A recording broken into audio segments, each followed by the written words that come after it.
ГСП онлайн. Городские новости сейчас. Суббота, 19:00, Дом молодежи. Традиционная акция «Боевой расчет». Она приурочена ко Дню пограничных войск, что отмечают в России 27 мая. Именно в этот день, в 1918 году, был подписан декрет о создании пограничной службы. В 2017 году ей исполняется 99 лет.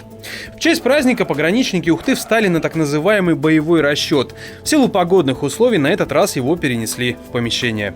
Личный состав пограничников запаса города Ухта, города Сосногорск на боевой расчет, посвященный 99-й годовщине пограничных войск Российской Федерации, построен ответственный рядовой запаса Горев. В разное время в погранвойсках служили порядка 1500 ухтинцев. На боевом расчете присутствовали, конечно, далеко не все из них. Однако поздравительные слова озвучили первый заммэра, сам пограничник в запасе, Союз ветеранов Афгана и событий в Чечне, а также другие приглашенные.